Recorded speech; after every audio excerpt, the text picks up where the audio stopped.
quite a small child, I started having singing lessons with the lady down the road, and used to go to compete in Eisteddfodau.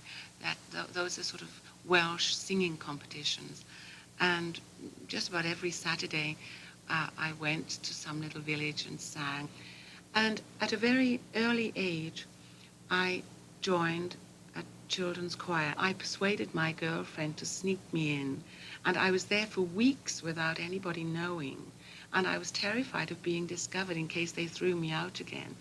And it was only one night, it was so terribly hot, and we'd been singing for so long, and I was suddenly overcome, and I fainted and stopped the choir practice by my fainting. And the conductress was absolutely furious. This horrid girl, how dare she faint in our choir practice, and she's not even supposed to be here, you know. And but they managed to persuade her that I should stay. And as a child, I was very shy. In fact, I still am a little bit shy, although people never believed me. But I always tended to sort of creep into the back row and sort of hide. So I'd been in this choir for about 3 years, and the conductress of this particular choir, she was always praising the girl sitting next to me as having the most beautiful voice. And I could never understand it because I couldn't even hear her, you know. And one day I went to an Eisteddfod, a singing competition, to compete. And who should be the adjudicator but the conductress of my choir?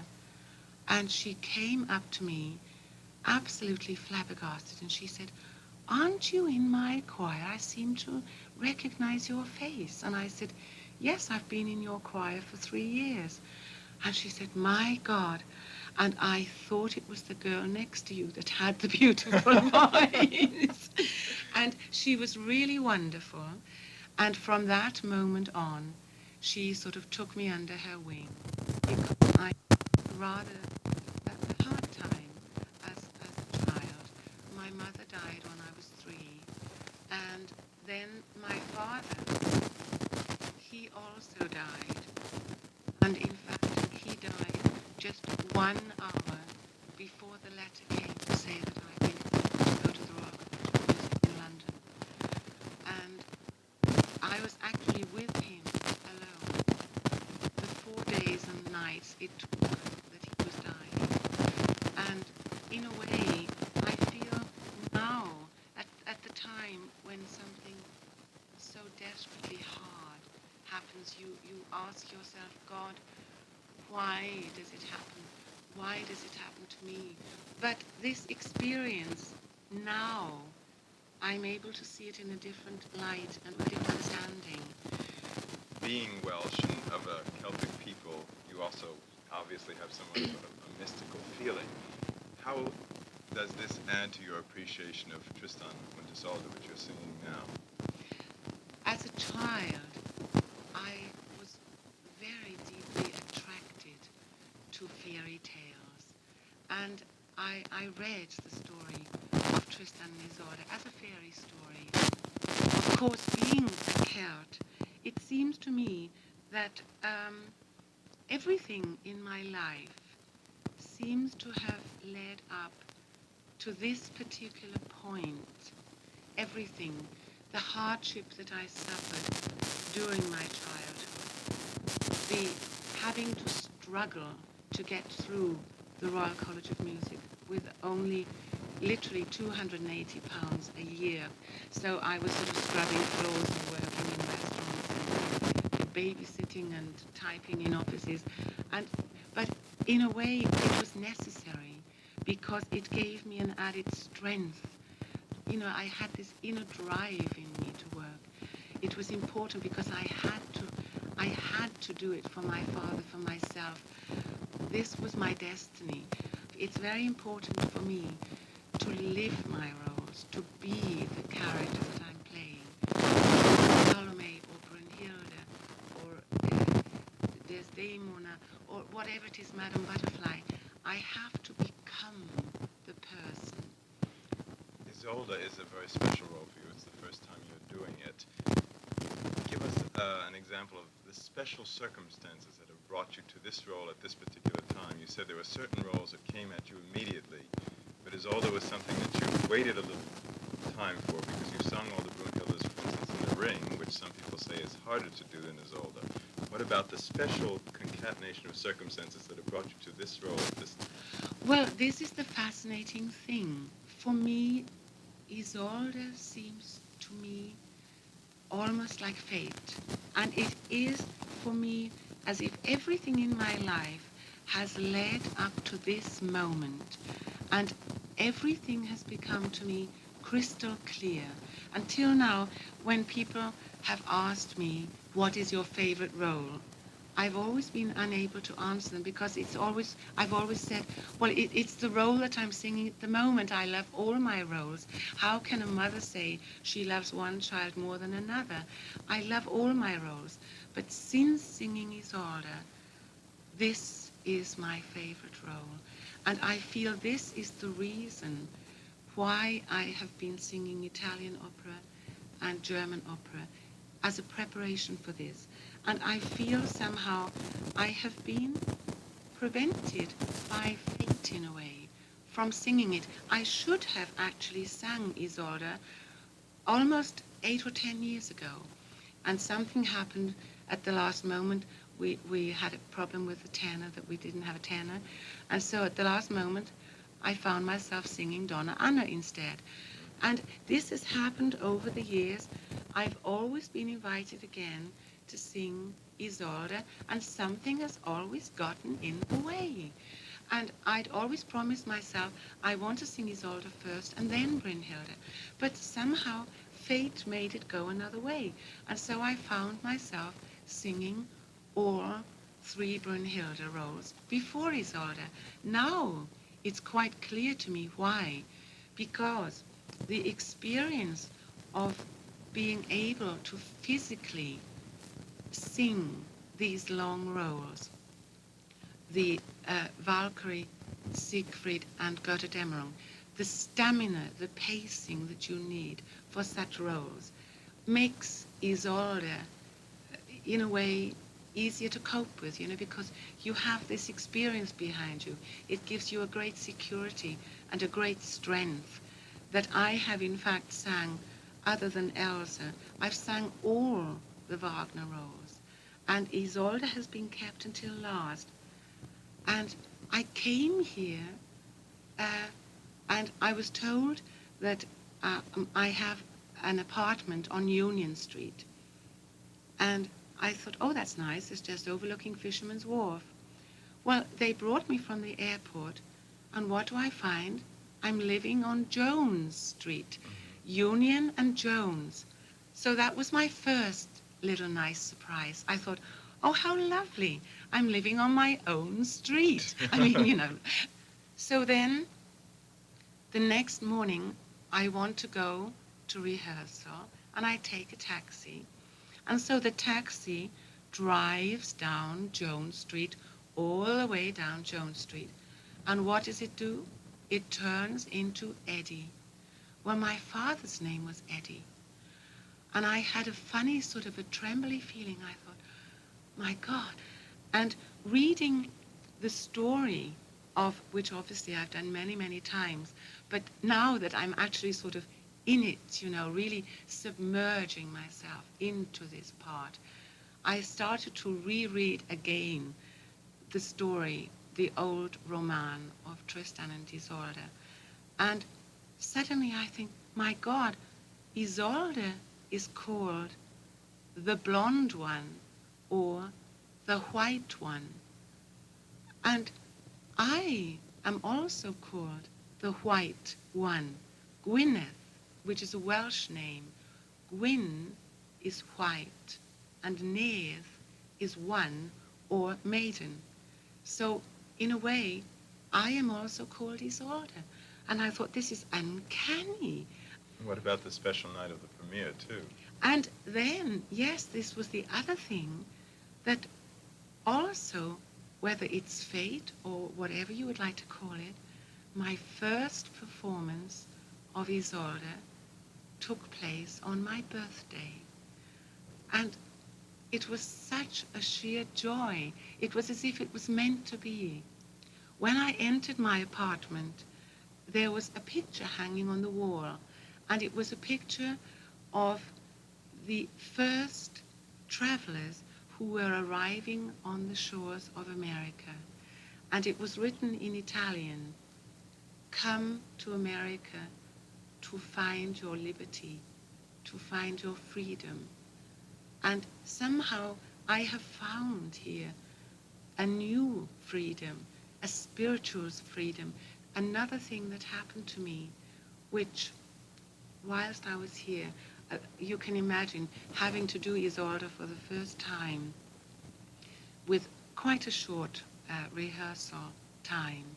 I had no time to do anything except submerge myself completely and utterly into my work.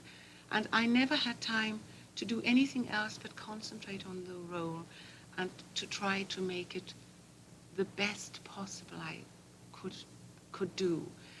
And one night driving home from the rehearsal, I suddenly felt I need to hear something different.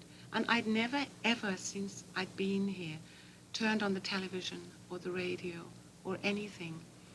And I was driving home in the rush hour and I turned the radio on, and at that moment came out of the radio, "The Lord is my shepherd, I shall not want."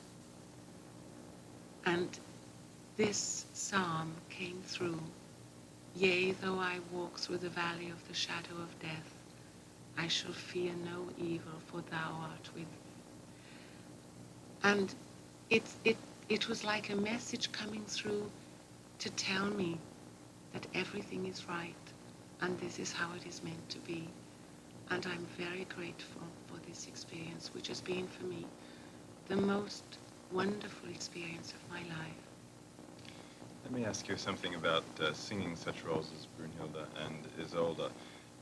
It requires, as you said, a tremendous amount of stamina, and although Isolde in particular has some beautiful soft singing, it also has quite a bit of heavy dramatic soprano singing. Was your voice always that big, or did it grow with experience and age, as it were? I suppose I always had a big voice, yes. They used to scream at me at home to tell Shh, quiet me. down. Yes, quite. Because, I mean, you could hear me rows away.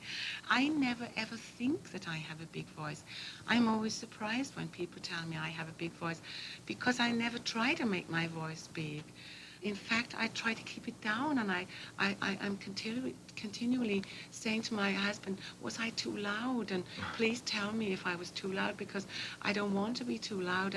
But you know, that's just how it is. You know, that's one of the reasons I adore singing in America, because they have such wonderful big opera houses here. Usually And, singers complain you know, about that. no, I love it, you know. When I see this enormous auditorium, oh, I feel wonderful.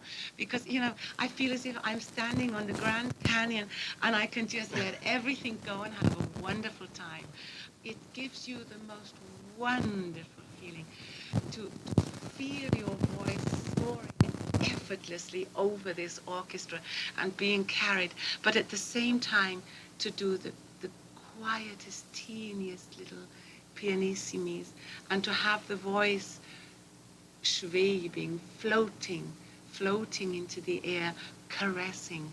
I think this is the important thing, is to be able to do big tones, to have impact. You must also take the voice away and have gentle pianissimis.